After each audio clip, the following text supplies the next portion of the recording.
Ei, tudo bem por aí? Bom dia! Estamos chegando com mais uma edição do Agro Record e hoje você vai aprender um pouco mais sobre o kiwi. Saboroso, delicioso e mais do que isso. Você vai aprender também quais são as condições climáticas ideais para a produção dessa fruta. Fica na cidade de Itapetininga, um dos maiores produtores do país de aves exóticas. Os bichos são importados, vêm lá da África, da Austrália também. E você sabia, por exemplo, que um casal de aves exóticas pode chegar a custar R$120 mil? Pois bem, já, aguenta a mão aí. Já a gente explica que aves são essas. E tem também um passeio, no mínimo diferente. É pela Rota da Cachaça, que fica lá em São José do Rio Preto. Quem faz esse passeio pode até, primeiro, passar por vários alambiques e até dar uma bicadinha ali, experimentar essa infinidade de sabores, hein? E na Receita da Fazenda, a gente vai te ensinar a preparar um prato saborosíssimo, feito de bacalhau. Uma delícia! Olha, é o seguinte, hein? Se aconchegue no sofá, fique à vontade. Seja bem-vindo, seja bem-vinda. O Agro Record já começou.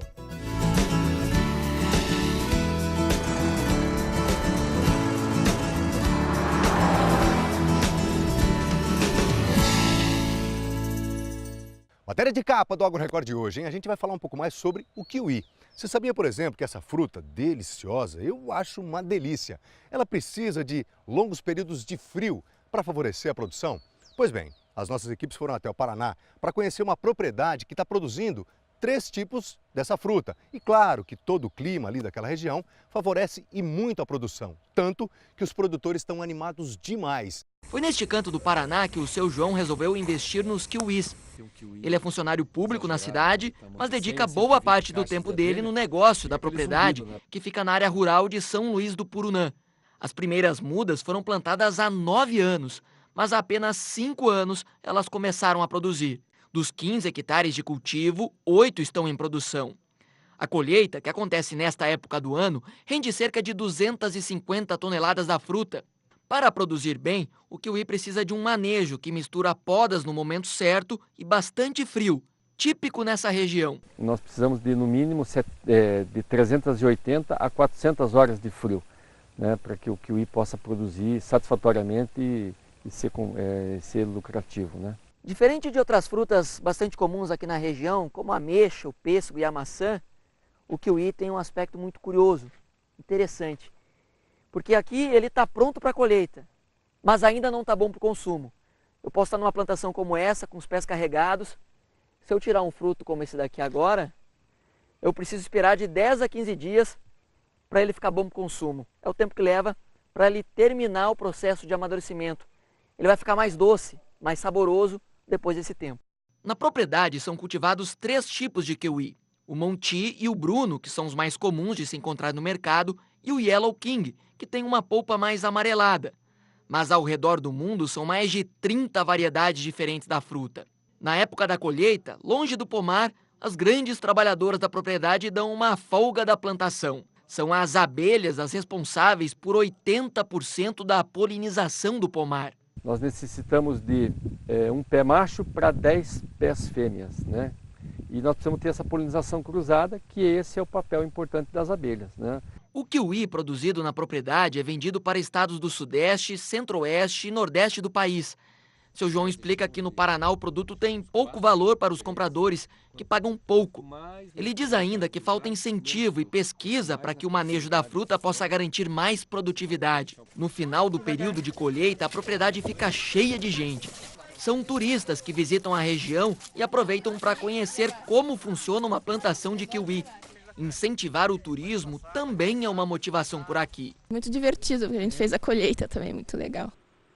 Hobby que virou negócio. As nossas equipes foram até Itapetininga para conhecer um dos maiores criadores de aves exóticas do país. Tudo começou devagarinho, sem muita pretensão, até que o criador descobriu que um casal dessas aves exóticas pode chegar a custar R$120 mil.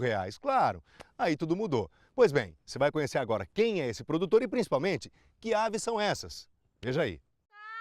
A majestade da cacatua alba é capaz de encantar qualquer um. A plumagem, a crista, tanta beleza faz com que ela seja campeã na lista de espera de colecionadores de todo o Brasil. E é ela quem dá as boas-vindas.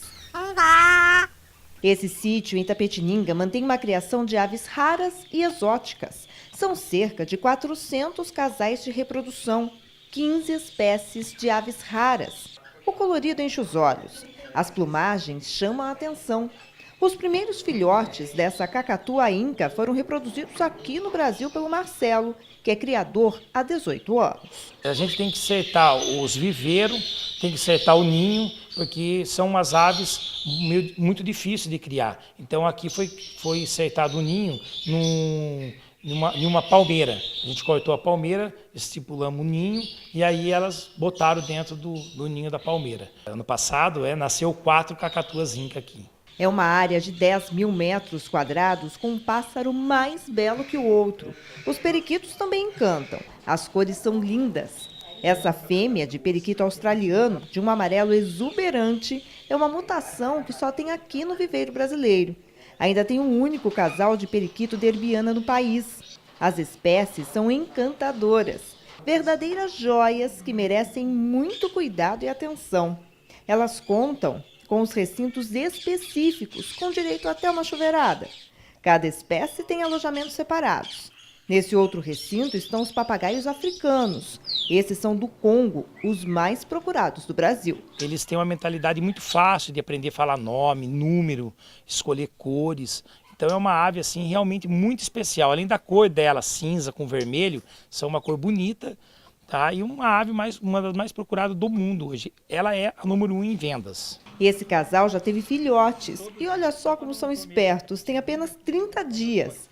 São aves muito procuradas pelas cores. Marcelo foi o primeiro a criar essa espécie em cativeiro. Cada espécie a gente tem que estudar o habitat da ave, o que ela é acostumada a comer, qual é o sistema de viveiro. Então muitas aves têm que ser viveiro de chão, para ela poder comer os brotinhos que estão nascendo, para poder entrar na época de reprodução. Outras aves têm que ser viveiro suspenso, para evitar protozoários, outros tipos de doença. Então cada ave tem uma jaula adequada para ela. Todo esse cuidado com os bichos começa assim que eles nascem. Essa é a maternidade, aqui ficam os filhotes de mais ou menos 2 meses, como esses daqui. Esses daqui, ó, tem 35 dias, são de cacatua. Essas aqui já tem também quase 2 meses e ainda tem os periquitos. Aqui na maternidade, eles ficam para receber todo um atendimento especial, a comida é programada, é tudo diferenciado para eles. Aqui é a UTI neonatal. Olha só os filhotinhos de cacatua, tem entre 15 dias e 25 dias. Daqui mais 10 dias, mais ou menos, eles vão sair dessa UTI neonatal e vão vir para essa caixa, onde vão ter uma temperatura também toda programada. Aí, depois de um certo tempo, eles vão ser levados para um viveiro, onde vão aprender a voar. Esses aqui logo vão voar. São cerca de 60 filhotes das mais diversas espécies em 2 recintos de 7 metros cada. Ela fica aqui em média de 2 meses, 1 mês e meio, 2 meses. Depois os casais vão para suas respectivas jaulas. Sim, daí depois a gente vai acertar os casais, qual se acasala, porque aqui a gente vê qual fica mais junto. Daí a gente vê qual ave fica junto, a gente separa os casais para começar a sua vida de casal reprodutores. As aves são monitoradas pelo veterinário a cada 6 meses. É colhido uma amostragem das aves que vão entrar em reprodução, mandado para o laboratório, assim como das aves que permanecem fora da reprodução, também é coletada uma amostragem de material para laboratório, feito exames preventivos. E assim como preventivos, como a vermifugação, tá? O tratamento para não pegar ectoparasitas como piolhos, ácaros, etc. O mesmo carinho e atenção também para as aves que chegam da importação. Ela entra em quarentena lá no país de origem. O momento que ela sai de lá, dando um exemplo, de Portugal, chega no Brasil, no aeroporto, ela vai para o galpão da Receita Federal. O Ministério da Agricultura e o IBAMA faz a vistoria das aves, confere os anéis com a nota fiscal da origem, aí ela vai para Cananéia, que é o único quarentenário que nós temos no Brasil. Então todos os animais vivos vão para Cananéia. Aí eles ficam 40 dias em Cananéia, faz todos os exames, Newcastle, gripe aviária, para não trazer doença de outros países. Os pássaros têm anilhas e microchips para identificação, tecnologia que garante ainda mais a procedência. Por ano, são vendidos cerca de 400 filhotes para colecionadores em todo o país. Pessoas que pagam para ter uma ave linda, dócil e encantadora.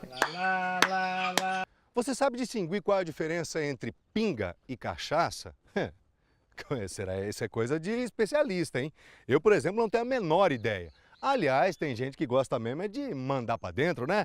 Mas enfim, brincadeiras à parte, as nossas equipes foram até São José do Rio Preto para conhecer a Rota da Cachaça. Você sabia que existe uma Rota da Cachaça? E aí o nosso pessoal constatou que tem muita gente que faz esse caminho, visita os alambiques e até pode dar uma bicadinha ali, experimentar uma infinidade de sabores. Vamos conhecer. Acompanhamos o segundo grupo a fazer a rota, que passa por 3 engenhos do Noroeste paulista. Desta vez foram 20 pessoas de Rio Preto e região. Roteiro elaborado pelo seu Silvio de Jacinto, que é agente de turismo rural. O pessoal sai daqui e valoriza toda essa cultura fora do Brasil, no sul do Brasil, em Minas Gerais, e não valoriza a nossa região. Então ele está mostrando para a população da nossa região e de fora que a nossa região também é rica em gastronomia, em alambiques, na parte de hospedaria. Então nós temos assim, um atrativo turístico muito legal e as pessoas não precisam ir tão longe para conhecer alguma coisa como nós temos. Uma das paradas foi neste engenho de 40 anos, localizado na zona rural de Mirassol, em barris de carvalho europeu, cachaças que são envelhecidas por vários anos. A bebida, tipo exportação, já ganhou vários prêmios internacionais. A cachaça mesmo é a pinga envelhecida, né? Não é a pinga que é feita diretamente lá no engenho, o pessoal pega essa pinga e toma ela assim in natura, né? Isso é pinga. A cachaça é um produto mais nobre. Passou por um processo de maturação, né? Em barris de carvalho europeu, americano, de outras madeiras brasileiras, né? E fica um certo tempo, né? Alguns anos, descansando para depois ir para consumo, né? Por essas e outras que o passeio atraiu este despachante aduaneiro. Eu já tinha vindo aqui muitos anos atrás, mas a mudança aqui é enorme, né? Inclusive o trabalho que eles vêm fazendo aqui merece, já tem um trabalho em realização, que é para exportação dos produtos, né? Aqui a aguardente também é usada como base para coquetéis e licores. Uma infinidade de cores e sabores que impressionaram a francesa Matilde, que faz intercâmbio em Rio Preto. E tem mais forte, menos forte, licores, de cachaça, muito bom. A próxima parada foi no município vizinho, Poloni. O seu Gerlindo, mais conhecido como Zé Lindo, tem 82 anos e aprendeu a fazer aguardente ainda na adolescência, quando trabalhou em uma fábrica de bebidas. Uma cachaça original mesmo é desse jeito aí, fermentado no milho. Soda no fermento eu não ponho, porque muita gente põe soda para adiantar isso, aquilo.